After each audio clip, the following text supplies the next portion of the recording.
Nah, assalamualaikum warahmatullahi wabarakatuh. Selamat berjumpa kembali ya di channel yang kita cintai ini.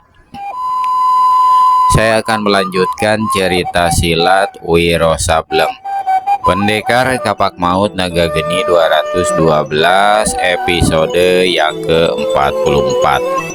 Topeng buat Wiro Sableng, bagian yang ketiga, karya almarhum Bastian Tito. Selamat mendengarkan bagian yang ketiga. Kuda coklat itu akhirnya sampai juga ke puncak Gunung Gede. Kita berhenti di sini, Guci. Aku sudah melihat gubuk kediaman guru manusia keparat itu. Kau tunggu di sini. Mirasani elus-elus tengkuk kudanya lalu melompat turun. Ketika gubuk kayu di puncak gunung itu diperiksanya, ternyata kosong, keparat. Tak ada siapa-siapa di sini, maki Mirasani. Saking jengkelnya hendak ditendangnya pintu gubuk, namun tiba-tiba saja ada suara menegur. Gadis elok, siapa yang kau cari? Mengapa marah-marah dan hendak menendang pintu gubukku? Mirasani cepat berpaling. Suara itu datang dari atas pohon besar 6 langkah di samping kirinya.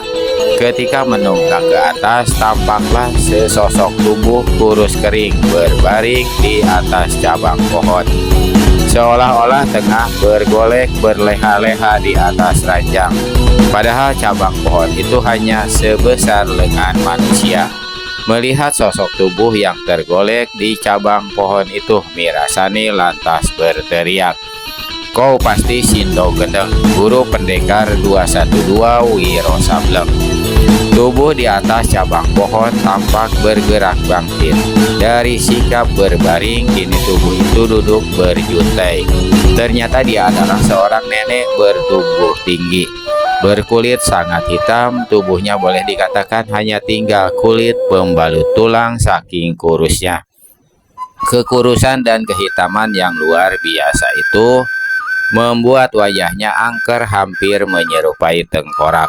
Apalagi mukanya dan kedua rongga matanya sangat cekung, sementara rambut dan alis matanya putih.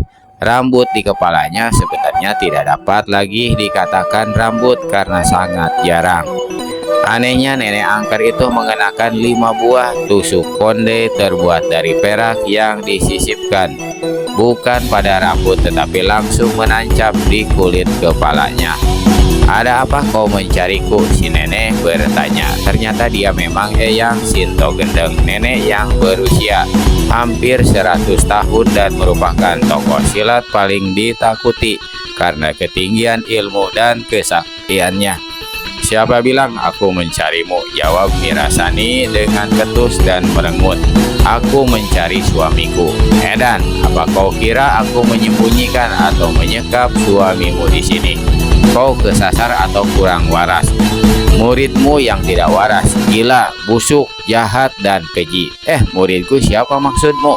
Sepasang mata Sinto Gendeng berkilat, tanda si nenek mulai marah. Masih bisa bertanya, siapa lagi kalau bukan si Sableng bernama Wiro itu? "Apa ada muridmu yang lain?" Tubuh yang duduk di cabang pohon tiba-tiba saja meluncur ke tanah, seolah-olah ada tali penggelantungannya. Begitu sampai di tanah, si nenek bukannya berdiri tapi duduk menjelepok. "Mendekat ke sini, gadis bermulut sembrono," ujar Sinto Gendeng seraya menggoyang-goyangkan jari telunjuknya. Mirasani hanya mendekat 2 langkah. "Kau mencari muridku atau suamimu? Bicara yang betul. Muridmu itu ya suamiku itu." "Gila, muridku masih perjaka, belum kawin. Enak saja kau mengakuinya sebagai suami."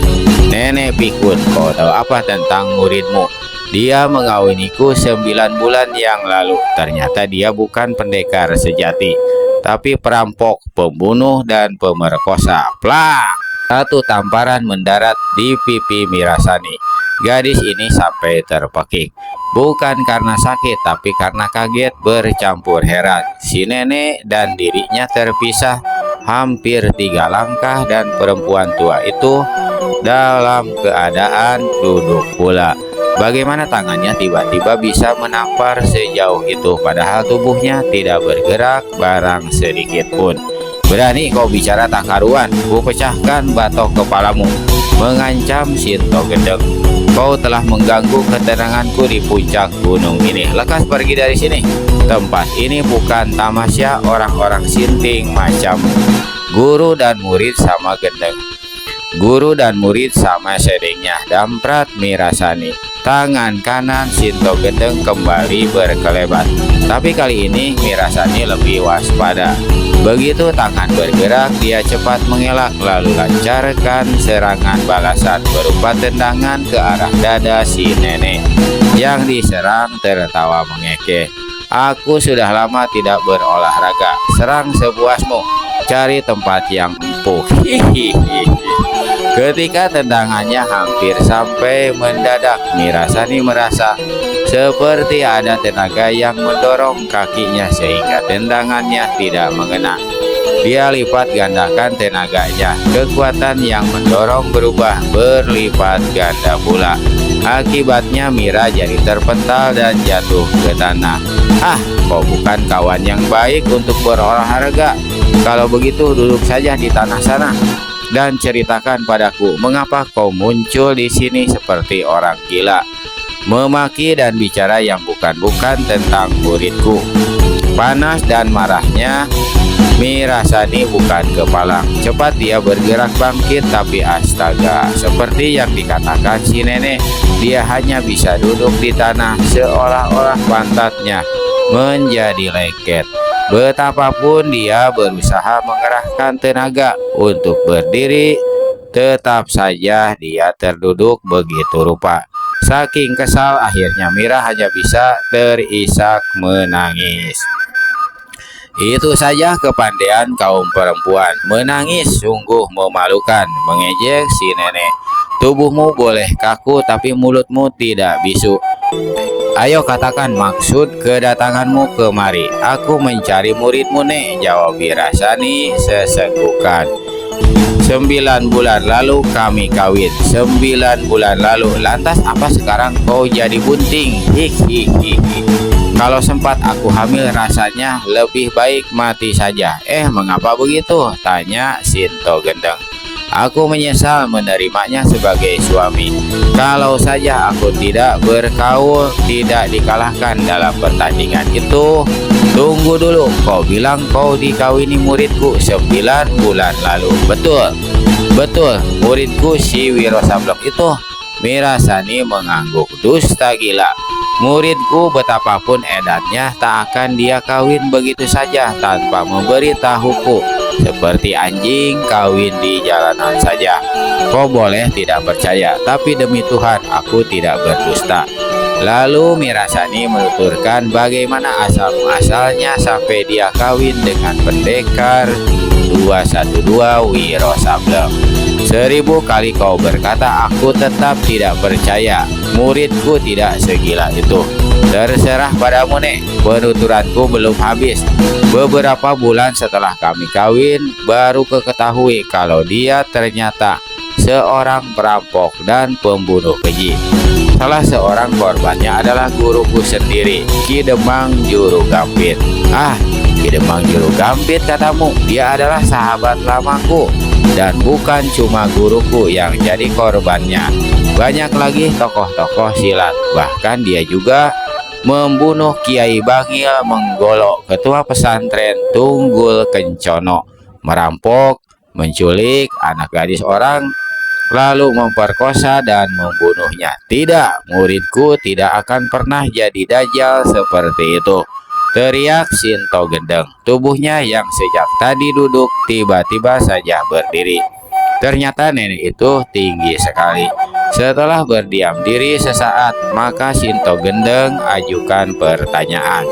Apa maksudmu mencarinya? Apalagi kalau bukan membunuhnya. Dia meninggalkan diriku begitu saja, membuat malu kedua orang tuaku, membunuh guruku. Kalau begitu kau bermaksud hendak membunuh suamimu sendiri. Dia bukan lagi suamiku, tapi iblis yang harus disingkirkan dari muka bumi. Jawab Mirasadi. Keliru, kau pasti keliru. Si nenek gelengkan kepalanya. Ada yang tidak beres, pasti ada yang tidak beres. Kalau ada yang tidak beres, itu adalah muridmu sendiri, tukas Mirasani. Lepaskan diriku dari pengaruh yang membuatku kaku ini. Sinto Gendeng tidak acuhkan permintaan orang. Dia mendongak ke langit seolah-olah merenung. Kau tidak dapat membunuhnya. Tidak seorang pun dapat membunuhnya. Mirasani mendengus. Muridmu keparat itu bukan dewa, bukan malaikat. Belasan tokoh-tokoh silat dari 8 penjuru angin mencari dan mengejarnya. Semua ingin membunuhnya, dan kau tahu apa yang terjadi 1,5 bulan lalu.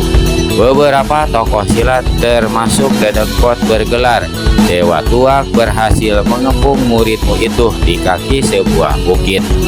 Memang dia berhasil kabur, tapi dalam keadaan luka parah dan senjata mustika miliknya yaitu kapak naga geni 212 dirampas. Mendengar kata-kata Mirasani itu, berubahlah paras eyang Sinto Gendeng. Beberapa lamanya dia melangkah mondar-mandir, lalu berpaling pada Mira dan berkata, "Aku tidak senang melihatmu di sini. Aku tidak memerlukan dirimu. Pergilah." Habis berkata begitu, si nenek lambaikan tangan kirinya, lalu melangkah cepat-cepat memasuki gubuk kayu. Membanting pintu keras-keras, lambaian tangan Sinto Gendeng tadi melenyapkan kekuatan aneh yang membuat Mirasani menjadi kaku. Cepat dia bangkit. Sesaat dia memandang ke arah gubuk, sadar kalau tak satu pun yang bisa dilakukannya terhadap si nenek.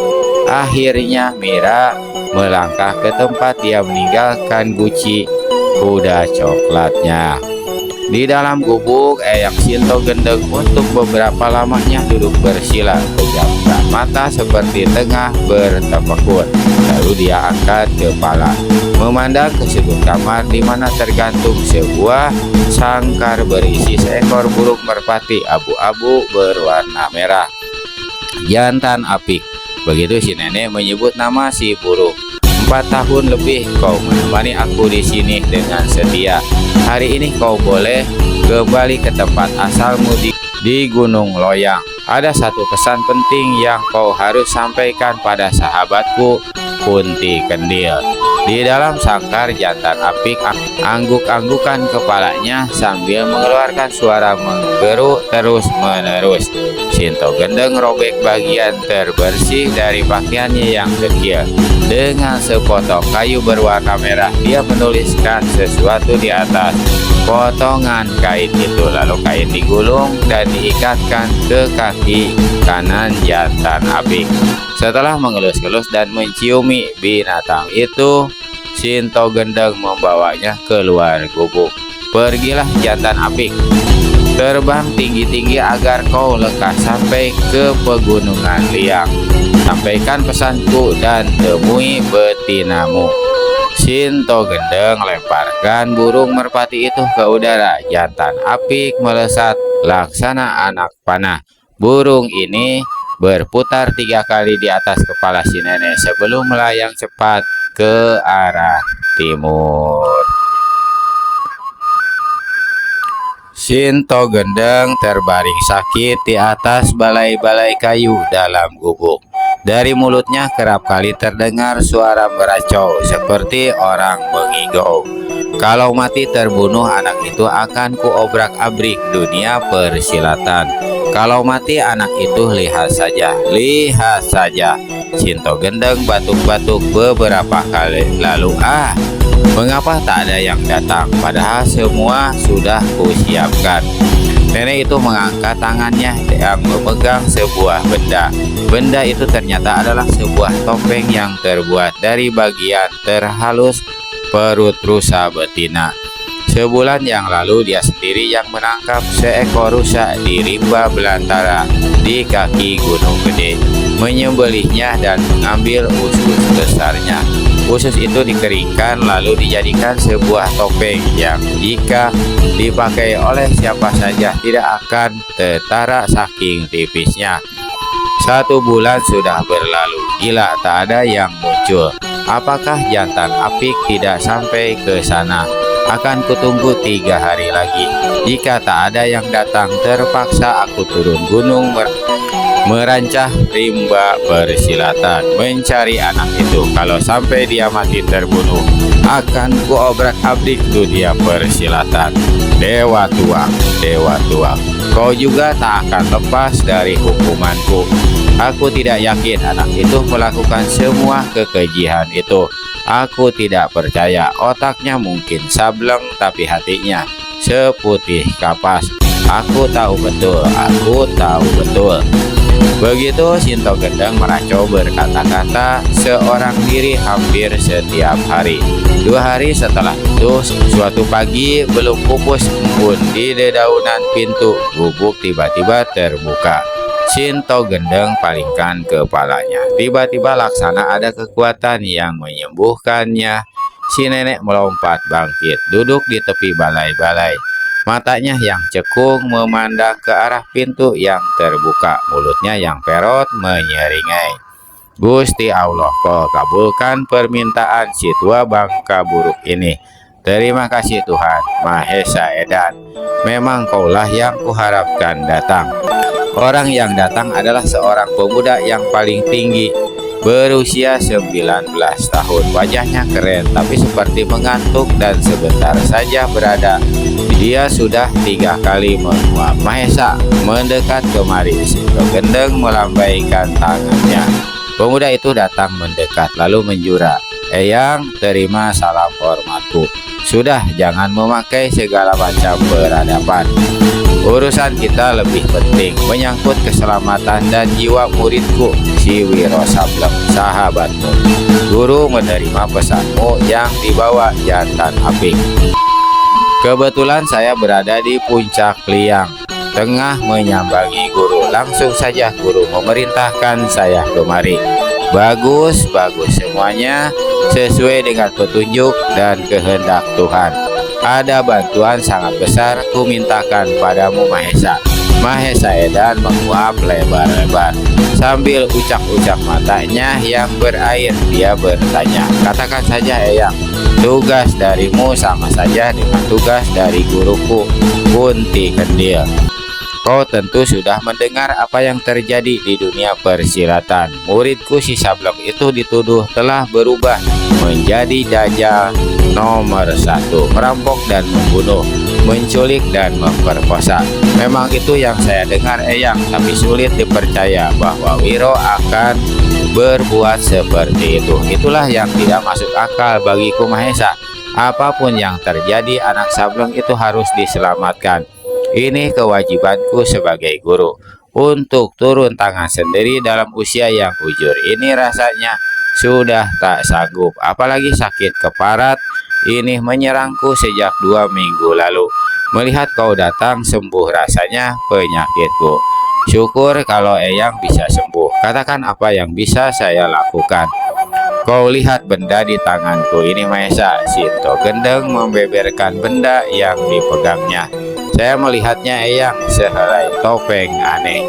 Sinto Gendeng lemparkan topeng itu ke arah Mahesa Edan, murid Kunti Kendil, seorang nenek sakti yang diam di puncak Gunung Liang. "Bawa topeng itu, cari Wiro. Jika bertemu suruh dia mengenakan topeng itu. Wajahnya akan berubah, wajah aslinya akan tersembunyi. Dengan demikian tak ada lagi yang akan mengenalinya. Tak ada yang akan memburu dan menghadapnya. Kau bisa mencari muridku itu bukan? Saya akan melakukannya Eyang." "Bagus. Nah, selagi hari masih pagi, pergilah." "Tidakkah saya harus melakukan sesuatu untuk mengurangi penyakit Eyang?" tanya Mahesa lalu kembali menguap. Aku sudah sembuh, jawab Sinto Gendeng lalu. Untuk pertama kalinya dia tertawa cekikikan. Mahesa Edan merasakan tengkuknya dingin. Gurunya si Kunti Kendil memiliki wajah sangat angker, tapi nenek satu ini jauh luar biasa angkernya. Eyang, tidak ada pesan-pesan lain untuk Wiro. Si nenek merenung sejenak lalu berkata, bilang padanya, dalam susah pergunakanlah akal, dalam kesulitan putarlah otak. Tak ada yang dapat mengalahkan kebenaran, akal sehat dan otak cerdik. Saya akan sampaikan kata-kata Eyang itu padanya. Saya minta diri Eyang. Sinto Gendeng menyeringai, lalu anggukan kepala. Pergilah cepat, berlarilah seperti dikejar setan. Hihihihi. Gadis berpakaian ungu itu membuka kedua matanya, menatap langit-langit goa, lalu memasang telinga lebih tajam. Dia kembali menangkap suara itu. Perlahan-lahan tanpa suara, dia menggeser tubuhnya mendekati sosok tubuh pemuda yang terbaring di samping kirinya dan berbisik, Wiro, aku mendengar langkah orang mendekati mulut goa. Aku juga sangat samar-samar. Pasti seorang berkepandaian tinggi. Lekas tiup api pelita, balas berbisik si pemuda, yang bukan lain adalah Pendekar 212 Wiro Sableng. Saat itu dia berada di dalam sebuah gua bersama Anggini, murid tunggal Dewa Tuak.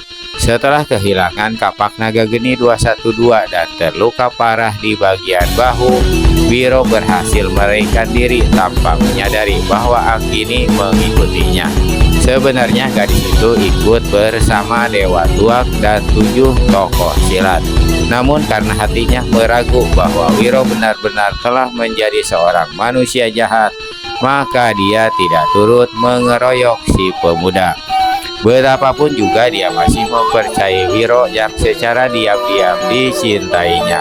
Ketika Wiro jatuh tersungkur kelemasan dalam pelariannya, Anggini segera menolong murid Sinto Gendeng ini, menaikkannya ke atas kuda yang sebelumnya memang telah ditinggalkannya di suatu tempat. Walaupun tidak menyaksikan dengan mata kepala mereka, namun 7 tokoh silat sama menduga bahwa Angginilah yang telah menolong menyelamatkan orang yang mereka kejar. Kalau tidak, masakan pemuda yang dalam keadaan terluka itu bisa lenyap seperti itu. Akibatnya antara para tokoh dengan Dewa Tuak timbul rasa saling tidak enak. Lebih dari sebulan Anggini merawat dan menyembunyikan Wiro di dalam gua itu hingga lukanya sembuh. Berdampingan sekian lama membuat rasa cinta kasih Anggini terhadap si pendekar bersemi kembali. Sebaliknya, Pendekar 212 lebih banyak menghormati sang dara dan merasa berhutang budi dan nyawa atas pertolongannya. Selain itu, Wiro menganggap bahwa saling menolong adalah hal biasa dan kewajiban dalam dunia persilatan. Kalau saja pikirannya tidak kacau memikirkan keadaan dan kapak mustikanya, mungkin murid Sinto Gendeng itu tidak akan seacuh itu. Pada saat Anggini meniup mati pelita di dalam gua, saat itu pula di mulut gua muncul sosok tubuh seseorang. Wiro, aku tahu kau ada di dalam sana. Orang di mulut gua berseru. Anggini memberi isyarat agar Wiro tak menjawab. Lalu gadis ini membentak, siapa kau? Tak ada orang bernama Wiro di sini. Orang di mulut gua terkejut karena tidak menyangka akan mendengar jawaban suara perempuan. Jangan berdusta, aku tahu Pendekar 212 Wiro Sableng ada di dalam sana. Kau pasti tidak tuli. Sudah ditanya mengapa tidak menerangkan diri. Kembali Anggini membentak. Namaku Mahesa Edan, aku sahabat Pendekar 212. Diutus oleh Eyang Sinto Gendeng untuk menyerahkan sesuatu. Anggini saling pandang dengan Wiro. Mungkin orang itu menipu, jangan-jangan salah satu dari para tokoh yang mengejarnya, berbisik Anggini. Aku seperti mengenali suaranya, suruh dia masuk 3 langkah. Aku akan bersiap-siap dengan pukulan sinar matahari, bisik Wiro. Lalu angkat tangan kanannya, terasa sakit di bekas luka yang baru sembuh. Wiro menggigit bibir dan berusaha menahan sakit. Perlahan-lahan tangannya mulai tampak menjadi keputihan, tanda pukulan sakti itu muncul dan siap dipukulkan. Orang di mulut gua, seru Anggini. Maju 3 langkah. Jika kau bukan Mahesa Edan, jangan menyesal. Mampus percuma di tempat ini. Gila, kalian mencurigaiku. Memaki orang di mulut gua, tapi dia masuk juga sejauh 3 langkah. Setelah lebih dekat, begitu rupa Wiro baru dapat melihat wajah orang itu agak jelas dan dia segera mengenalinya. Sahabatku Mahesa Edan, selamat datang di tempat persembunyianku ini, berseru Wiro, lalu dia bangkit berdiri. Begitu berhadapan, 2 sahabat itu saling berangkulan. Wiro memperkenalkan Anggini pada Mahesa Edan. Murid Kunti Kendil ini tampak terheran-heran dan berkata, adalah aneh, gurunya si Dewa Tua ku ketahui ikut bergabung dengan beberapa tokoh silat mengejarmu. Muridnya justru menolongmu. Pikiran manusia berbeda-beda, apa anehnya? Sahut Anggini. Mahesa Edan menyeringai lalu menguap lebar-lebar. Bagaimana kau tahu dan bisa mencariku di sini? Tanya Wiro. Aku berhasil menyerap kabar dari beberapa sahabat. Setelah malang melintang hampir 1 bulan, akhirnya sampai kemari. Nasibmu malang betul sahabat. Betul bukan kau yang jadi dajjal penyebar maut dan segala kekejian yang diburu-buru orang itu? Jika aku percaya dia dajjal yang kau maksudkan itu, sudah dulu-dulu ku penggal batang lehernya. Yang menjawab adalah Anggini. Ya, aku tahu. Hati seorang sahabat bisa lebih bersih menilai, apalagi seorang gadis, hatinya tentu putih bersih. Paras Anggini memerah di kegelapan. Tanpa disuruh, dia kemudian menyalakan pelita kembali. Mahesa Edan kemudian menuturkan riwayat pesan yang disampaikan Eyang Sinto Gendeng. Gurumu meminta aku menyerahkan benda ini padamu dan harus segera kau pakai saat ini juga. Apa itu? Tanya Wiro. Topeng, jawab Mahesa Edan. Lalu diserahkannya topeng yang diselipkan di balik baju. Topeng buat apa? Tanya Wiro lagi.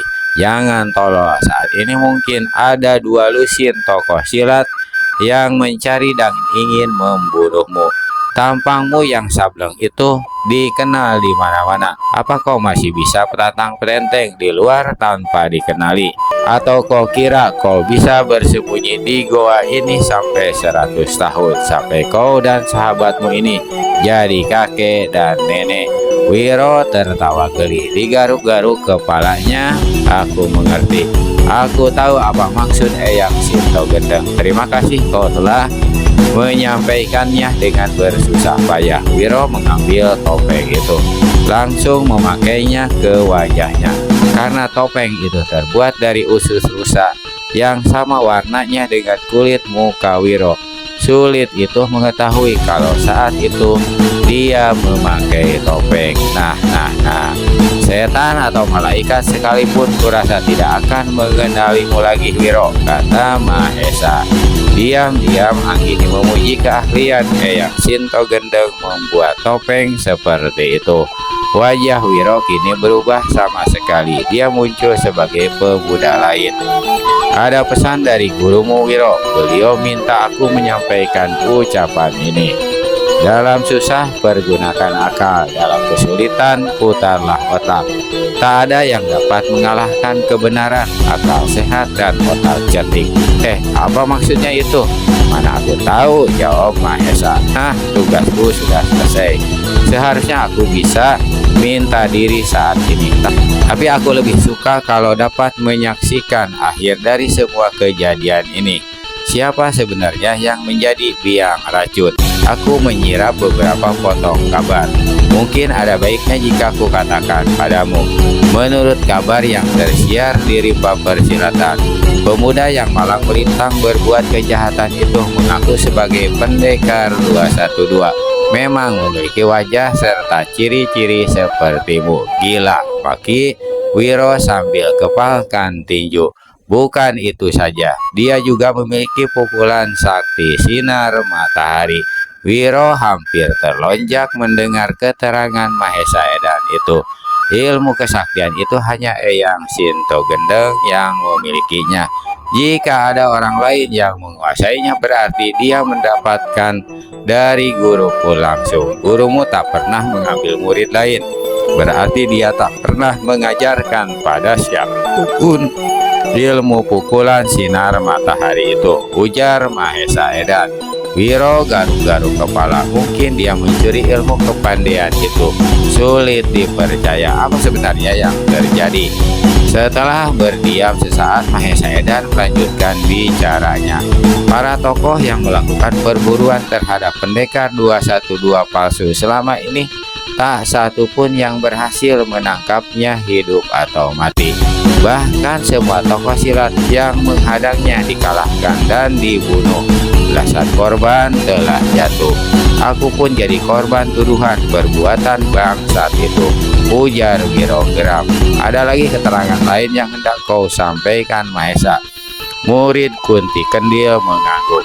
Diketahui bahwa pendekar 212 palsu itu kabarnya mempunyai seorang istri, putri seorang hartawan ternama yang tinggal di sebelah timur kota raja. Sang istri kabarnya tengah mencari-carinya karena meninggalkannya begitu saja dan membuat dirinya dan kedua orang tuanya malu besar. Gurumu tidak menceritakan apa-apa tentang istri orang itu, tapi ada tersiar kabar bahwa sekitar sebulan lalu istri Wiro palsu itu muncul di puncak Gunung Gede. Mengapa guru tidak menghajarnya, ujar Wiro seenaknya saking kesalnya. Perempuan itu tidak punya salah apa-apa, malah dia sengaja mencari suaminya untuk membunuhnya, ujar Mahesa pula. Lalu apa rencana para tokoh silat terhadap keparat itu, bertanya Wiro. Semua menduga bahwa dia meninggalkan istrinya begitu saja, tapi suatu ketika dia pasti akan muncul untuk menyambanginya. Karena memang begitu sifat manusia, sesekali akan merasa rindu dan ingin berjumpa. Apalagi dia tidak mengetahui kalau istrinya berniat menghajarnya sampai mati. Kalau begitu ada baiknya kita melakukan pengintaian di rumah kediaman istrinya, ujar Wiro. Bagaimana pendapatmu? Justru aku mendengar berita para tokoh silat yang mengejar akan melakukan hal yang sama. Jika kita ikut muncul di sana, kita harus berhati-hati. Karena harus berhati-hati, bukankah mereka tidak mengenali tampangku lagi? Aku harus datang ke sana. Mereka merampas kapak naga geni milikku. Aku ikut bersamamu. Ingin aku melihat sampai di mana kehebatan pendekar itu yang mampu menjatuhkan semua tokoh silat, berkata Mahesa. Aku juga ikut, berkata pula Anggini.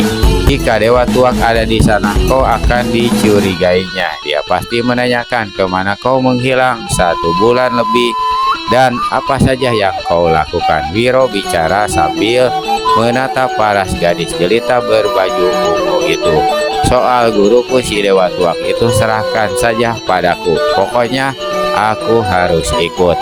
Wiro pegang bahu Mahesa Edan dan Anggini, lalu berkata dengan suara agak tercekat, aku merasa bersyukur dan berterima kasih ketika semua orang di dunia ini mengutuk dan menginginkan kematianku. Ternyata masih ada 2 orang sahabat yang berpolos hati mau menolong dan ikut bersamaku. Mahesa Edan balas menepuk bahu sahabatnya dan menjawab, ada sumpah tak terucap di antara para pendekar dunia persilatan. Makan 1 piring, tidur di tikar yang sama. Mati 1, kubur dalam membela kebenaran. Rumah besar tempat kediaman hartawan Suto Klebet tampak sepi, kosong, dan gelap.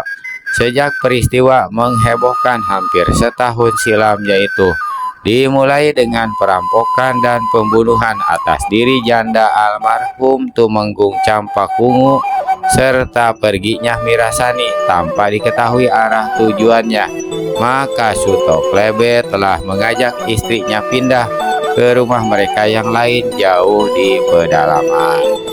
Rumah besar yang ditinggalkan dalam keadaan tidak terawat itu bukan saja kini menjadi sunyi dan kotor, tapi jika malam hari diselimuti kegelapan hampir tak beda dengan sebuah rumah hantu. Selama 6 bulan pertama memang ada seorang tua yang menjagai rumah itu, namun kemudian penjaga ini pulang ke kampungnya. Hanya sesekali saja menengoki rumah tersebut. Itu pun hanya melihat-lihat belaka, tidak membersihkannya atau melakukan apa-apa. Suatu hari ketika malam baru saja turun, di saat kebetulan penjaga tua itu tengah menengok rumah tersebut dan siap-siap untuk pergi, seorang penunggang kuda tampak muncul di pintu gerbang. Orang ini beberapa lama berdiam diri saja dekat pintu itu seperti merasa ragu apakah akan masuk ke dalam atau tidak. Walaupun gelap, tapi si penjaga tua segera mengenali siapa adanya penunggang kuda itu. Buru-buru dia mendatangi seraya berseru dan menjura, "Den Ayu Mirasani." Ya Gusti Allah, akhirnya Den Ayu kembali juga. Si penunggang kuda memang adalah Mirasani, putri satu-satunya hartawan Suto Klebet yang diperistrikan oleh pendekar 212 Wiro Sableng palsu. "Apa yang terjadi dengan rumah besar ini?" tanya Mirasani dengan suara bergetar. Si penjaga menuturkan dengan cepat, "Kedua orang tua Den Ayu kini tinggal di rumah di desa Kemuning. Saya siap mengantarkan Den Ayu ke sana." "Tidak perlu, selama rumah ini kosong. Apakah ada orang yang datang kemari?" "Banyak Den Ayu, banyak sekali." "Apa maksudmu banyak? Siapa-siapa mereka?" "Saya tidak tahu siapa mereka. Semua tak ada yang menerangkan diri masing-masing. Tapi saya tahu mereka adalah orang-orang kalangan persilatan. Tampang dan pakaian mereka aneh-aneh. Mereka menanyakan Den Ayu, tapi yang paling banyak menanyakan suami Den Ayu. Karena saya memang tidak tahu, maka saya jawab tidak tahu. 2 bulan lalu suami Den Ayu juga muncul di sini. Kebetulan saya berada di sini." Kagetlah Mirasani. 2 bulan lalu, apa yang diperbuatnya di sini? Hanya melihat dan memeriksa sebentar lalu pergi. Tapi dia ada meninggalkan pesan pada malam hari. Hari kelima, bulan 5, dia akan datang lagi kemari. Dia berpesan jika saya bertemu dengan Den Ayu agar mengatakan pada Den Ayu.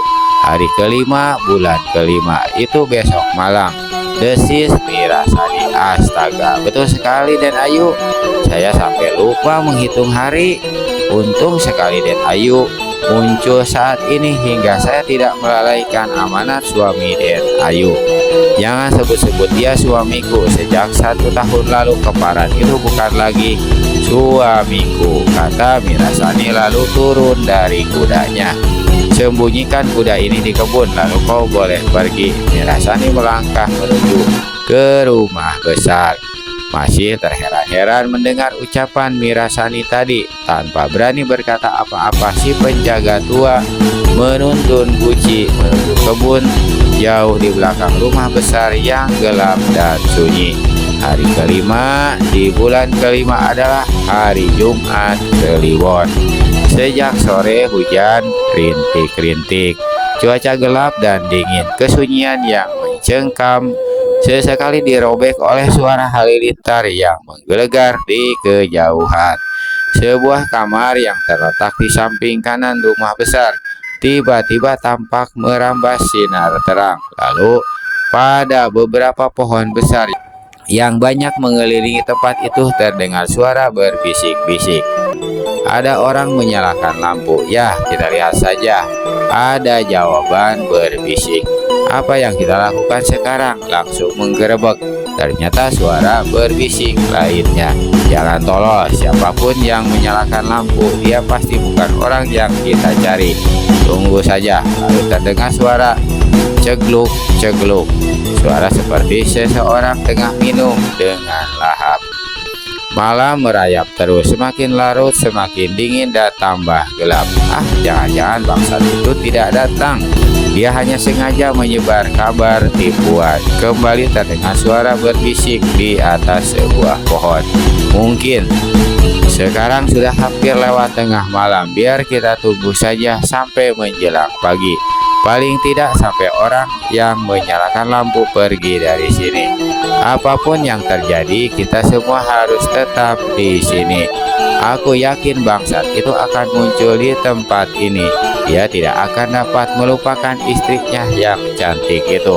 Walaupun sang istri akan menghadangnya dengan senjata di tangan. Suara berbisik-bisik lenyap. Suara kembali sunyi. Tiba-tiba ada orang datang. Memang bangsat itu. Aku kenal sekali tampangnya. Cegluk, cegluk, cegluk.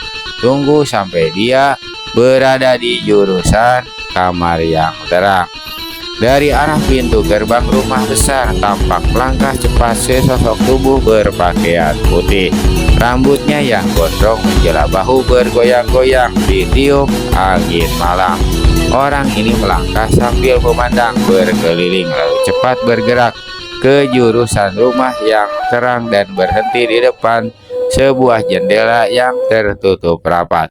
Di sini orang ini kembali memandang berkeliling, lalu terdengar suara orang ini memanggil perlahan. Mira, kau di dalam kamar? Sepi, tak ada jawaban. Mira, aku suamimu, Wiro. Orang di depan jendela kembali memanggil. Lampu di dalam rumah tiba-tiba padam. Bersamaan dengan itu jendela yang tertutup ditendang orang dari dalam hingga hancur berantakan dan terbentang lebar. Satu bayangan melompat melewati jendela, satu bentakan menggeledek di kegelapan malam. Manusia dajjal, aku bukan istrimu, kau bukan suamiku. Kau manusia penipu, rampok besar, pembunuh dan pemerkosa. Kau datang kemari menerima mampus. Begitu menjejak tanah, orang yang melompat langsung menyerang lelaki yang berada dekat jendela. Mira, tenang, kau tahu apapun yang kau lakukan tak bakal dapat mengalahkanku. Mari kita bicara dulu secara baik-baik. Bicaralah nanti dengan malaikat maut, teriak si penyerang yang bukan lain adalah Mirasani. Di tangan kanannya kini terhunus sebilah pedang berkilat. Di atas pohon terdengar suara berbisik penuh tegang. Memang dia nyalakan obor dan kurung tempat ini. Lalu terdengar suara suitan keras sebagai tanda. Selusin obor tiba-tiba menyala. 5 di atas pohon, 7 lainnya di bawah di antara semak belukar, serta merta tempat itu menjadi terang benderang oleh cahaya obor. Dan bukan itu saja, lebih dari selusin orang telah mengurung halaman samping di mana Mirasani dan si gondrong berpakaian putih berada. Keduanya terkejut bukan kepalang, tapi ada lagi 3 orang yang lebih terkejut dan saling pandang. Ketiganya adalah Wiro Sableng, Anggini, dan Mahesa Edan yang sejak tadi berada pula di tempat itu dan bersembunyi di tempat gelap. Begitu cahaya obor membuat halaman samping itu terang benderang dan wajah si gondrong berpakaian putih kelihatan jelas. Pendekar 212 Wiro Sableng yang kini mengenakan topeng tipis jadi melegah kaget luar biasa. Potongan tubuh dan wajah si gondrong di sebelah sana sama sekali dengan dirinya. Gila, memang ini bisa terjadi. Aku tidak dilahirkan kembar. Apa bangsa itu sama sekali tampangnya dengan diriku. Wiro garuk-garuk kepala dan tangannya yang lain mengusap wajahnya sendiri. Namun dia tidak bisa tenggelam dalam keheranan itu karena di depan sana para tokoh silat yang telah mengurung sudah bersiap-siap membuat perhitungan. Mereka adalah Lor Gambir, setan murid si Raja Penidur, malaikat tangan besi dari Puputan, lalu pendekar besi hitam, Menak Cilantra alias harimau pemakan jantung, pengemis hantu Dewa Tuak, dan ada lagi beberapa orang yang tak dikenal, tapi dari ciri-ciri mereka jelas menunjukkan semuanya adalah orang-orang silat berkepandaian tinggi. Setan dari mana yang malam-malam buta kesasar ke tempat ini? Membentak Mirasani, sementara Wiro palsu suaminya tampak tegak tercekat. Dewa Tuak maju satu langkah, matanya sejak tadi menatap si Gondrong tanpa berkesip. Urusan bisa kampiran. Tidak mungkin ada dua manusia bernama Wiro Sableng di atas dunia ini. Tapi mataku menyaksikan sendiri manusia satu ini sama sekali dengan murid si Sinto Gendang itu. Lalu Dewa Tuak berpaling pada Mirasani.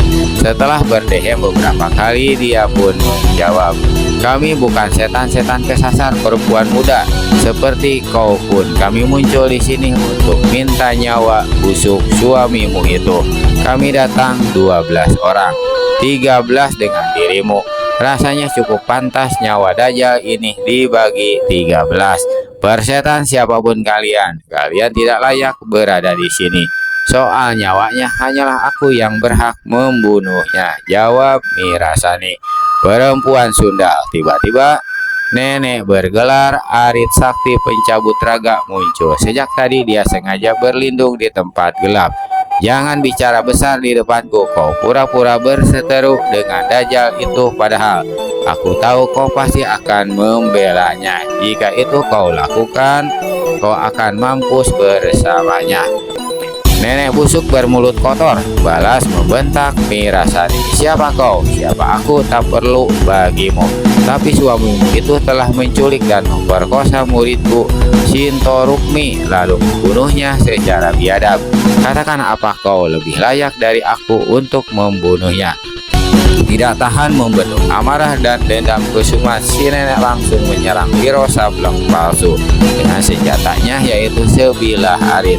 Senjata inilah yang tempo hari berhasil melukai bahu Wiro asli. Melihat orang menyerang, Wiro palsu cepat berkelebat mengelak. Sepasang matanya memperhatikan gerakan orang. 2 kali lagi si nenek menyerbu. 2 kali pula Wiro palsu berhasil selamatkan diri.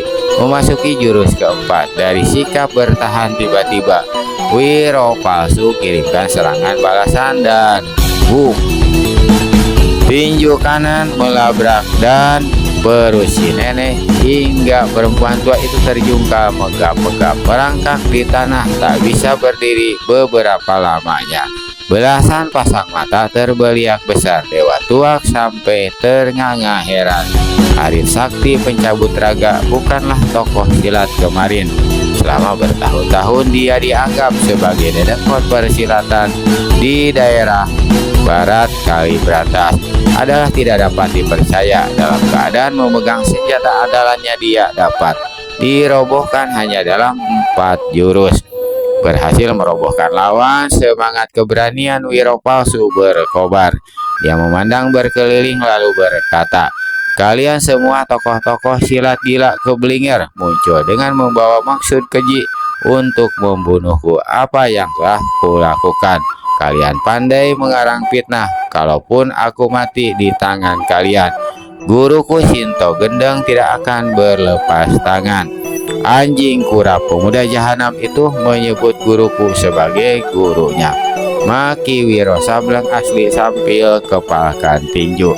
Dia hampir hendak melompat kalau tidak ditahan oleh Mahesa Edan dan Anggini. Terdengar kembali suara Wiro palsu. "Kalian datang beramai-ramai mengeroyok. Itukah jiwa ksatria manusia-manusia yang katanya tokoh persilatan? Kalau kalian memang jantan, mari berkelahi 1 lawan 1 sampai 1000 jurus. Manusia iblis, aku lawanmu yang pertama," teriak pendekar besi hitam sambil melintangkan tongkat besi hitam di depan dada. "Aku tidak kenal padamu," ujar Wiro palsu sambil memperhatikan pendekar muda itu dengan pandangan merendah. "Fitnah apa yang hendak kau tuduhkan padaku? Aku pendekar besi hitam. Setahun lalu kau merampok rumah kediaman bibiku janda almarhum Tumenggung Campakungu. Kau juga yang kemudian membunuhnya dan meninggalkan tanda 212 di dinding kamar. Fitnah keji, aku tidak akan membiarkanmu hidup," teriak Wiro Palsu. Dia seperti hendak menyerang, tapi kedua kalinya tetap tak bergerak. Justru saat itu pendekar besi hitam sudah mendahului dengan menghantamkan tongkat besinya ke arah kepala Wiro Palsu. Yang diserang cepat mengelak dan keluarkan suara tawa mengejek. "Tongkat dewa memukul puncak gunung," seri Wiro Palsu. Kagetlah pendekar besi hitam ketika mendengar lawan menyebut jurus serangan yang barusan dilakukannya. "Hahaha, ayo keluarkan seluruh kepandaianmu. Kalau tidak, sebelum 4 jurus kau akan melosoh di tanah." Dengan hati terbakar dan muka mengelam, pendekar besi hitam membentak garang lalu menyerbu kembali. Tongkat besinya mengeluarkan suara menderu dan memancarkan sinar hitam redup. Tanda dia telah mengerahkan tenaga dalam untuk menyerang itu. Tongkat sakti menusuk karang. Tongkat sakti membobol bendungan. Mulut Wiro Palsu tiada hentinya menyebutkan jurus-jurus serangan yang dimainkan lawan, sementara kedua matanya hampir tidak berkesip melihat gerakan pendekar besi hitam. Memasuki jurus kelima, tiba-tiba Wiro Palsu membuat gerakan aneh. Terdengar kemudian dia berseru, "Lihat, aku akan menggebukmu dengan jurus silatku sendiri." Tubuh Wiro Palsu meliuk ke kanan lalu melesat ke depan. Tongkat sakti menusuk karang, teriaknya lalu memainkan jurus serangan yang tadi dilancarkan lawan walaupun hanya menggunakan tangan. Pendekar besi hitam terkejut sekali melihat kejadian itu. Lawan bukan saja memainkan jurus tongkat sakti menusuk karang itu dengan sempurna, malahan gerakannya lebih cepat dan ganas. Lalu, buk! Pendekar besi hitam terlontar 2 tombak sambil semburkan darah segar dari mulutnya. Tulang dadanya hancur, tubuhnya melingkar di tanah, entah mati, entah pingsan. Dewa Tuak tak dapat menahan hatinya lagi. Sambil memegang bumbung bambu di tangan kiri, dia berkata, "Mari layani aku sejurus 2 jurus." Wiro Palsu tertawa lebar. Sudah tua bangka begini masih saja mencampuri urusan dunia. Dewa Tuak ganda tertawa. Mendengar ejekan itu lalu teguk tuaknya 2 kali. Saat itulah Menak Jelantra alias harimau pemakan jantung maju mendahului. "Dewa Tuak, biarkan aku yang menghajar Dajjal keparat ini. Akan kucincang tubuhnya sampai lumat." Sret! Habis berkata begitu, harimau pemakan jantung cabut golok saktinya yang berhulu kepala harimau. Melihat orang memaksa, dengan sabar Dewa Tuak terpaksa mundur. Wiro Palsu agak tercekat ketika melihat sinar angker yang memancar dari golok lawan yang berpakaian serba hitam dan mengenakan caping bambu itu. "Perkenalkan dirimu agar aku bisa menghajarmu pada bagian-bagian tubuhmu yang empuk." Terpancing oleh kata-kata mengejek Wiro Palsu, harimau pemakan jantung sebutkan gelarnya. Begitu mendengar gelar orang, Wiro Palsu tertawa bergelak. "Kau rupanya, jurus apa yang hendak kau keluarkan, manusia harimau bercaping bambu?" "Jurus harimau keluar dari gua, jurus harimau mencengkram bola dunia, atau jurus macan tutul menyamar rembulan." Kagetlah harimau pemakan jantung begitu mendengar lawannya menyebutkan jurus-jurus paling rahasia dari ilmu silatnya. "Bagus, kau bisa menyebut jurus-jurus itu dan kau akan mampus dalam jurus-jurus itu." Harimau pemakan jantung menggembor. Suara menggembornya Tak beda seperti suara harimau menggereng, tubuhnya berkelebat, langsung lenyap dan kini hanya sinar goloknya yang tampak berputar. Golok sakti memburu harimau sesat. Teriak Wiro palsu menyebut jurus pembuka serangan yang dilancarkan lawan. Lalu tubuhnya menyelusup ke kiri, sungguh luar biasa. Dia dapat berkelit dari serangan yang ganas itu, padahal harimau pemakan jantung telah meyakini jurus itu selama bertahun-tahun. Dengan kertakan rahang dia kembali memburu. 6 jurus berlalu cepat. Tubuh Wiro palsu terbungkus sinar golok yang tampaknya dia tidak bisa berbuat suatu apa. Kurang ajar, Wiro palsu menyadari bahaya yang mengancam dirinya. Tiba-tiba dia berseru keras. Tubuhnya melesat ke kiri. Di arah mana Mirasani berdiri. Sebelum tahu apa yang terjadi, tahu-tahu Mira merasakan pedang yang dicekalnya terlepas dari tangannya. Di lain kejap di depan sana, Wiro palsu tampak sudah berdiri memegang pedang dan menghambur menyongsong serangan harimau pemakan jantung. Tapi dia sama sekali tidak berusaha dekati lawan, malah dari tempatnya berdiri dia mulai memainkan jurus-jurus ilmu silat lawannya sendiri. Hal ini membuat lawan bukan saja kaget tapi juga bingung karena tak tahu hendak keluarkan jurus apa untuk membobol jurusnya sendiri. Kau takut? Mengapa diam saja? Wiro palsu mengejek. Mampus, teriak harimau pemakan jantung, lalu menyerbu dengan jurus simpanannya, yaitu datuk harimau membelah jantung. Tapi di depan sana tiba-tiba lawannya bergerak menghantam dengan jurus harimau keluar dari goa, lalu macan tutul menusuk matahari. Harimau pemakan jantung seperti tak berdaya dalam ketersiapannya. Pedang di tangan lawan menusuk deras pada leher di bagian bawah dagunya. Tokoh silat ini keluarkan suara seperti ayam dipotong. Darah menyembur lalu roboh ke tanah. Kakinya menggelepar-gelepar sesaat. Setelah itu tak berkutik lagi alias mati. Wiro tersentak, bukan ngeri melihat kematian itu, tapi karena ingat si harimau pemakan jantung itulah yang dulu mengambil kapak naga geni 212 yang terlepas dari tangannya ketika dia dikeroyok habis-habisan. Gila, terdengar suara Mahesa Edan. Jika begini terus-terusan, tokoh silat yang ada di sini bisa mati konyol semua. Dia berpaling pada Wiro yang masih memikirkan kapak saktinya. Bagaimana pendapatmu, Wiro? Manusia satu ini memang luar biasa. Tapi tunggu dulu. Aku ingat pesan guru yang kau sampaikan. Dalam susah pergunakan akal, dalam kesulitan putar otak. Tak ada yang dapat mengalahkan kebenaran akal sehat dan otak cerdik. Jelas si Gondrong yang punya tampang sepertiku itu memiliki akal dan otak cerdik. Maksudmu? Tanya Anggini. Wiro asli garuk-garuk kepala. Dia memang luar biasa, tapi kalian saksikan sendiri. Semua ilmu silat yang dikeluarkannya bukan kepandaian dia sendiri, tapi dia justru memainkan jurus-jurus silat lawan. Dia menirukannya. Ada sesuatu yang rahasia di balik keluar biasanya itu. Apa maksudmu? Tanya Mahesa Edan tak mengerti. Wiro kembali menggaruk kepala dan usap mukanya yang tertutup topeng.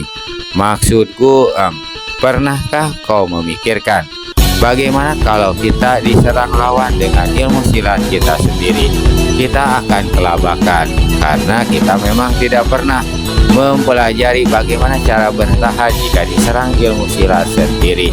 Selama ini semua ilmu silat hanya memusatkan pada bagaimana jika diserang oleh ilmu silat lain. Tentu saja memang begitu, karena mana ada pikiran senjata mau makan tuannya sendiri. Kenyataannya kita melihat bangsat yang punya tampang sepertiku itu merobohkan lawan-lawannya dengan mengandalkan ilmu silat lawannya. Dia sendiri mungkin tidak memiliki dasar ilmu silat yang andal. Dia hanya memiliki akal dan otak cerdik, persis seperti kata Eyang Sinto Gendeng. Kalau begitu, apa yang akan kita lakukan? Semua orang yang ada di sini termasuk kita pasti akan dikalahkannya jika berani menghadapinya.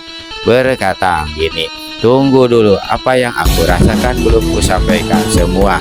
Kata Wiro pula, "Ada satu keanehan dalam ilmu silat yang dimainkan orang itu. Dia tak pernah melakukan serangan pertama kali, tidak pernah berani melakukan bentrokan senjata, juga seperti menghindarkan bentrokan tangan. Mungkin dia tidak memiliki tenaga dalam." "Mustahil," bantah Mahesa.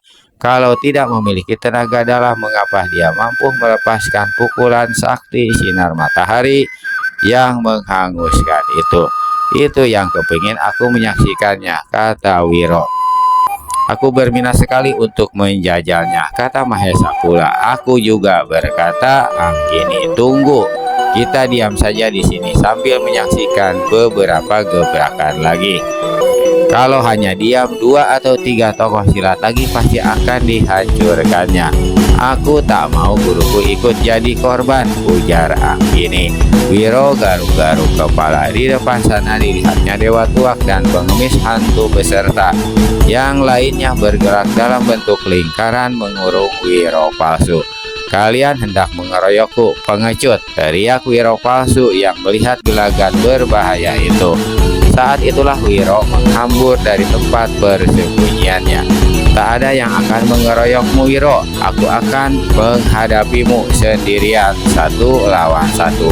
Wiro asli menyeruak di antara para tokoh silat langsung menghadapi Wiro palsu dalam jarak 5 langkah. "Siapa pula kau, anak muda? Wajahmu sepucat mayat. Belum kugorok lehermu kau sudah kelihatan seperti tidak berdarah." Wiro asli menyeringai. "Aku pacar istrimu itu. Sejak kau meninggalkannya 1 tahun silam, dia telah mengambilku jadi pacar, jadi kekasihnya." "Edan, apa-apaan Wiro itu?" bisik Anggini pada Mahesa Edan. "Pemuda kurang ajar, kenal pun tidak. Berani kau mempermalukan aku, mengatakan aku kekasihmu, pacarmu." Mirasani marah sekali. Sedang Wiro palsu tampak terkesima sambil usap-usap dagu. Hati kecilnya bertanya-tanya, apa betul pemuda pucat berambut gondrong ini kekasih istrinya? Meski jelas tadi Mirasani membantah dengan amarah, tapi bukan mustahil ada semacam sandiwara dengan kemunculan si muka pucat ini. "Jika kau mengaku kekasih istriku, lantas apa ada silang sengketa di antara kita?" bertanya Wiro palsu. "Pasti ada, karena setelah 1 tahun kabur, tiba-tiba kau muncul di sini. Kangen atau kebelet pada istrimu, ha? Sebagai seorang kekasih, aku akan mempertahankan dirinya. Kau boleh angkat kaki dari sini. Kau memintaku pergi, kau takut menghadapiku," ujar Wiro palsu seraya rangkapkan tangan di muka dada. Wiro asli juga rangkapkan kedua tangan di dada. "Siapa takutkan dirimu? Jika kau memang punya nyali, silahkan menyerang lebih dulu. Kau mau keluarkan jurus apa? Jurus kunyuk melempar buah? Atau orang gila menggebuk lalat? Atau benteng topan melanda samudra? Atau jurus membuka jendela memanah rembulan yang romantis itu?" Hahaha. Wiro sebutkan jurus-jurus ilmu silatnya sendiri lalu tertawa gelak-gelak. Di depannya Wiro palsu tampak membesi tampangnya. Hatinya panas, tapi dia tetap tak bergerak di tempatnya. Diam-diam hatinya bertanya-tanya, siapa sebenarnya pemuda ini? Mengapa dia tahu jurus-jurus silat Pendekar 212? Dan apakah dia benar-benar menyangkanya sebagai Wiro Sableng asli murid Sinto Gendeng dari Gunung Gede? "Hai, kau melamun atau memang tak berani melawanku?" Wiro asli berseru. "Keluarkan seluruh kepandaianmu, silahkan kau memilih bagian tubuhku yang paling lunak," sahut Wiro palsu, dan tetap saja dia tidak bergerak di tempatnya. "Bangsat satu ini tidak bisa dipancing rupanya," kata Wiro dalam hati. Lalu dia pun mulai pasang kuda-kuda. Sementara para tokoh yang ada di situ seperti terlupa akan urusan besar mereka dengan Wiro asli dan hanya tegak memperhatikan apa yang terjadi. Perlahan-lahan dengan gerakan yang amat jelas, Wiro mulai memainkan beberapa jurus serangannya, tapi dianya sendiri sama sekali tidak melakukan serangan, hanya bersilat di tempat. Lalu sambil bersilat, dia menyebutkan jurus-jurus yang dilakukannya itu. Jurus anjing buduk kawin di pasar, seru Wiro. Kedua tangannya dihimpitkan satu sama lain, ditusukkan ke depan, lalu mulutnya keluarkan suara menggonggong. Lihat jurus monyet tua kegatalan. Lalu Wiro mencak-mencak sambil kedua tangannya menggaruk-garuk ke seluruh bagian tubuhnya, mulai dari kepala sampai selangkangan. Dan ini jurus nenek sakti kencing di bawah pohon. Kali ini Wiro nampak berjingkrak-jingkrak, lalu mengangkat tinggi-tinggi kedua kaki celananya seperti perempuan menyingsingkan kain. Setelah itu dia duduk berjongkok dengan kaki terkembang, dan dari mulutnya terdengar suara menirukan perempuan kencing. Ser, ser, ser. Suasana yang tadinya tegang kini berubah. Beberapa orang tersenyum-senyum menahan geli. Kawan kita itu sudah gila agaknya. Anggini berkata pada Mahesa, jurus-jurus itu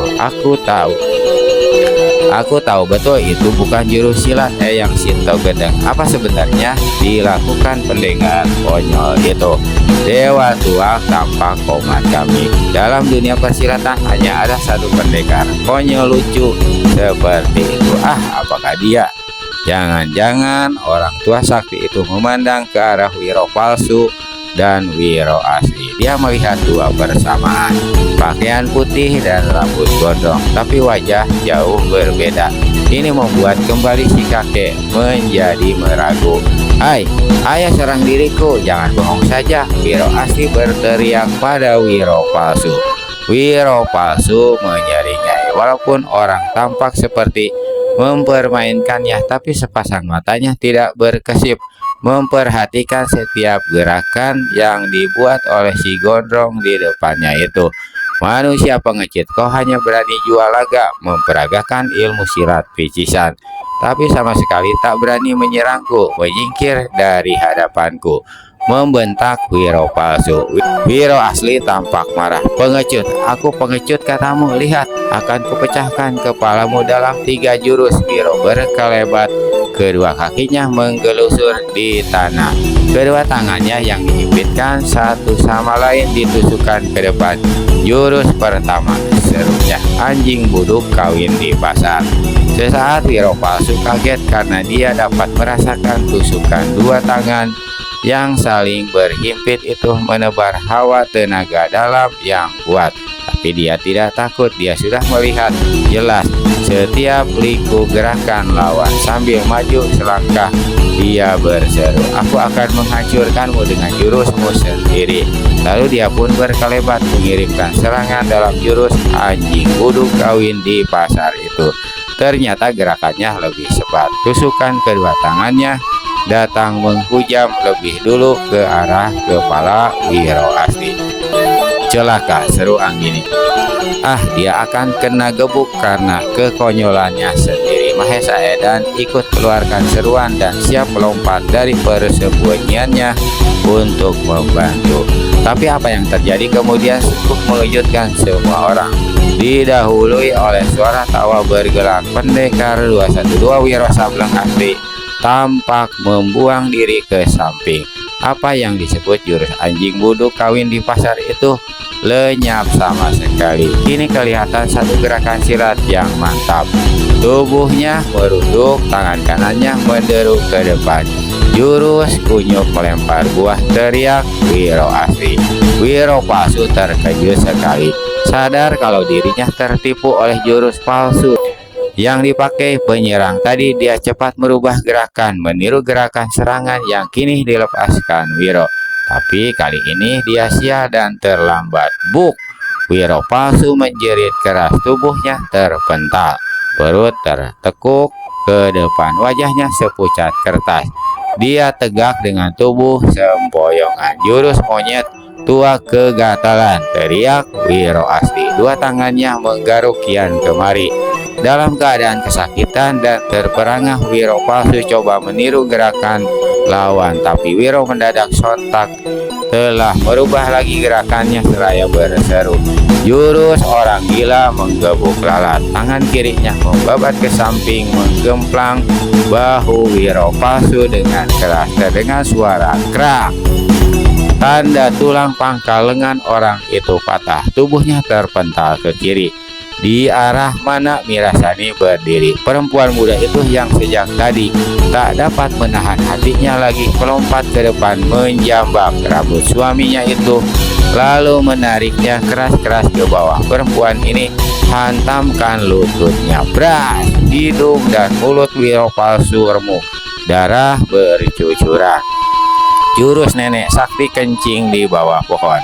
Terdengar kembali teriakan Wiro asli. Tubuhnya seperti meluncur, sedang kedua kakinya terkembang. Kali ini dia sama sekali tidak melakukan tipuan. Apa yang disebut jurus nenek sakti kencing di bawah pohon itu benar-benar dilakukannya. Dengan kedua kakinya dia menjepit tubuh Wiro Palsu. Begitu dia membanting diri ke samping, maka tubuh Wiro Palsu ikut terhempas menghantam tanah. Mukanya makin berkelukuran. "Mana pukulan sinar mataharimu? Keluarkan pukulan sinar mataharimu itu!" Wiro asli berteriak. Dia ingin segera melihat dengan mata kepala sendiri apa benar manusia yang memiliki tampang sama dengan dia itu betul-betul memiliki kesaktian tersebut. Wiro Palsu kertakkan rahangnya. Tangan kirinya yang masih utuh bergerak lamban ke atas. Mulutnya yang hancur mengeluarkan suara seperti menjampai. Lalu dia memukul ke depan. Sinar putih menyilaukan dan menghambur. Hawa panas menderu ke arah Wiro asli. Murid Shinto Gendeng tidak terkejut. Yang dilepaskan lawan bukan pukulan sinar matahari, walau sinar dan panas hampir menyerupai. Dan tangan kanan yang melepas pukulan itu sama sekali tidak berubah menjadi seperti perak sebagaimana kalau dia melepaskan pukulan sinar matahari yang asli. Karenanya tanpa dereng aling-aling Wiro menghantam dengan pukulan benteng topan melanda samudra. Dia hanya mengerahkan seperempat tenaga dalamnya. Itu pun sudah cukup untuk menghancur leburkan pukulan lawan dan membuat Wiro Palsu terhempas jauh. Darah mengucur dari mulutnya. Nenek Arit Sakti pencabut raga yang tadi cedera, tapi kini sudah mampu bangkit berdiri, tak mau ketinggalan. Senjata berkilauan dalam cahaya obor. Keras! Arit yang tajam itu memutus bahu kanan Wiro Palsu. Orang ini meraung setinggi langit. Kedua kakinya tak sanggup lagi menopang tubuhnya yang sudah hancur-hancuran itu. Namun sebelum tubuhnya benar-benar mencium tanah, dua serangan datang menggebuk. Yang pertama, kaki kanan Mirasani yang menghancurkan selangkangannya. Hingga untuk kedua kalinya Wiro Palsu menjerit keras dan mata membeliak. Hantaman kedua adalah gebukan kaleng rombeng pengemis hantu yang merobek pelipis sampai ke pipi hingga muka Wiro Palsu menjadi sangat mengerikan, penuh luka dan kucuran darah. "Tahan, jangan menghantam, membabi buta, manusia itu sudah sekarat!" Terdengar teriakan Dewa Tuak. Semua orang seperti tersentak sadar dan kini hanya tegak, tak bergerak, memandang tubuh yang terkapar mandi darah dan mengerang. Erangan itu hanya terdengar beberapa saat lalu lenyap. Tanda nyawa orang itu putus sudah. Kesunyian mencekam. Hanya terdengar beberapa helaan napas. Di sebelah kiri tampak Mirasani tekapkan kedua tangannya ke wajahnya, berusaha menahan isakan tangis. Dewa Tuak mendekati Wiro asli. "Anak muda bermuka pucat, aku kagumi kehebatanmu dapat mengalahkan manusia jahat berilmu tinggi itu. Memuji si kakek, aku mengundangmu minum tuak." "Terima kasih, kek. Sebenarnya orang itu biasa-biasa saja, bahkan boleh dikatakan tidak memiliki ilmu silat apa-apa. Tapi dia memiliki satu kehebatan memang. Dia punya akal dan otak cerdik. Dia sanggup memperhatikan dan meniru setiap gerakan silat lawan. lalu mempergunakan jurus-jurus silat itu untuk menumbangkan lawan. Dewa Tuak manggut-manggut. Tiba-tiba dia berkata, yang membuat semua orang terkejut dan memandang dengan mata besar. Anak nakal, sekarang apakah kau tidak akan menanggalkan topeng yang membungkus wajahmu itu? Wiro asli tersentak kaget. Dan kau muridku yang suka usilan, apakah masih akan terus bersembunyi di tempat gelap bersama sahabatmu itu? Menyadari gurunya telah mengetahui kehadirannya di situ, Anggini diiringi Mahesa Edan segera keluar dari tempat persembunyiannya. Dewa Tua kembali berpaling pada Wiro asli. Pemuda gendeng, ayo lekas kau copot topengmu, tunjukkan tampangmu yang sebenarnya pada semua tokoh silat yang ada di sini. Wiro garuk-garuk kepala, akhirnya kedua tangannya diangkat juga ke muka. Perlahan-lahan dia melepas topeng yang menutupi wajahnya. Begitu wajahnya tersingkap, semua orang mengeluarkan seruan tertahan. Bahkan ada yang segera mencekal senjata siap menyerbu. Mirasani sendiri terpekik keras. Kau, seru Mirasani dan memandang dengan mata terbeliak ke arah Wiro Sableng asli dan Wiro palsu yang sudah jadi mayat. Seperti tak dapat mempercayai kedua matanya sendiri. Begitu juga yang lain-lainnya. Dewa Tuak tersenyum lebar lalu berkata, pemuda konyol satu ini adalah pendekar 212 Wiro Sableng yang sebenarnya, yang itu palsu.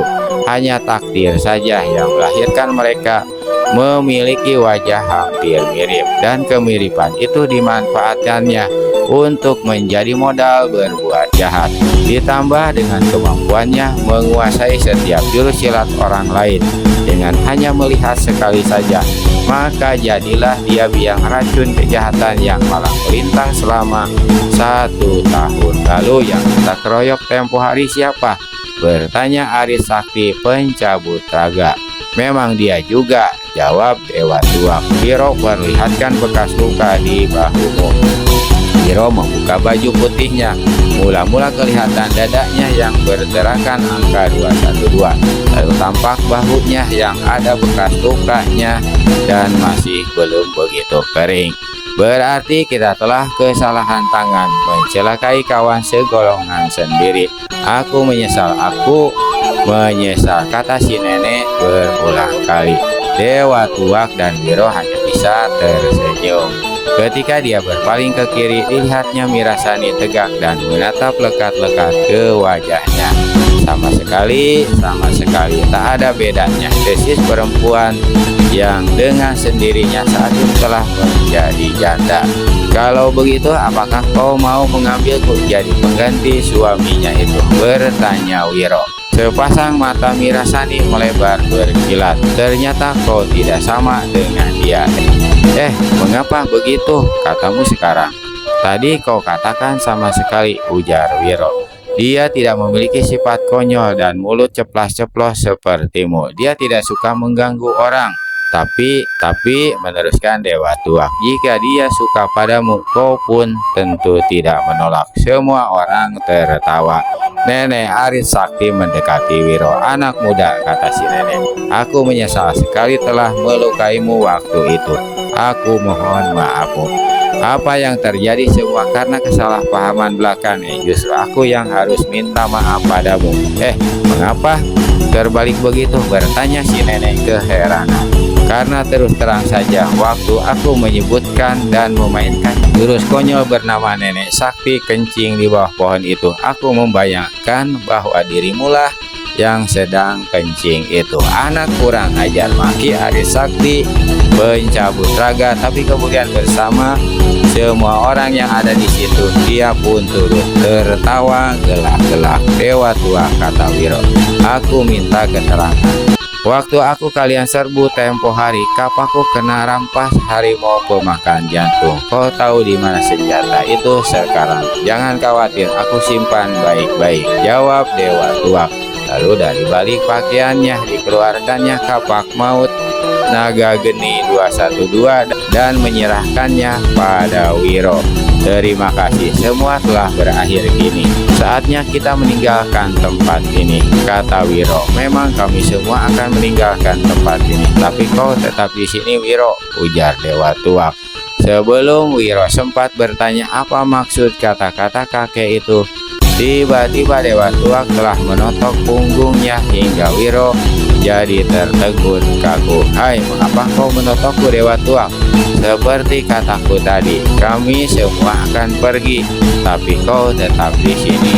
Pertama, untuk mengurus jenazah para sahabat. Kedua, yang paling penting untuk menemani janda cantik itu. Hahaha. Kalian semua konyol, teriak Wiro. Konyol dan kurang ajar, teriak Mirasani. Dewa Tua keluarkan suitan keras. Semua orang yang ada di tempat itu berkelebat dan lenyap dalam kegelapan. Obor-obor dibuang dan berjatuhan di tanah. Mirasani berpaling pada Wiro. Pendekar ini pun menatap ke arah Mirasani. Dua pandangan saling beradu. Sesaat Mira tampak tegang. Tapi ketika pendekar 212 tersenyum, dia pun ikut tersenyum. Tolong lepaskan totokan di punggungku, pinta Wiro seraya kedipkan matanya. Kau tidak seperti dia, kan? Bukankah kau sendiri tadi mengatakan aku memang tidak sama dengan manusia palsu itu? Perlahan-lahan Mirasani gerakan tangannya untuk melepaskan totokan di punggung Wiro. Tunggu, totokan itu tidak bisa dilepaskan kalau tubuhku masih terbungkus pakaian. Kau harus membuka pakaianku dulu, baru melepaskan totokan. Percaya apa yang diucapkan Wiro, maka Mirasani lalu membuka pakaian si pemuda, kemudian baru melepaskan totokan yang bersarang di punggung. Begitu totokannya terlepas, Wiro sambil tertawa gelak-gelak. Apa yang kau tertawakan? Tanya Mirasani heran. Kau tertipu. Tertipu bagaimana? Totokan itu sebenarnya bisa dilepaskan tanpa membuka pakaianku. Aku mendustaimu karena ingin merasakan sentuhan jari-jari tanganmu secara halus. Hahaha. Kalau begitu biar totok kau kembali. Mirasani gerakan tangan kanannya dengan cepat. Namun sebelum dia sempat menotok, Wiro sudah mencekal lengannya, langsung merangkulnya. Dan Mirasani seperti kena sihir, tidak berusaha untuk melepaskan pelukan hangat itu. Tamat. Nah, paling segitu dulu aja teman-teman ya. Nanti akan kita lanjutkan lagi. Mohon maaf atas segala kekurangan. Terima kasih atas segala perhatian. Wabillahi taufiq wal hidayah. Wassalamualaikum warahmatullahi wabarakatuh.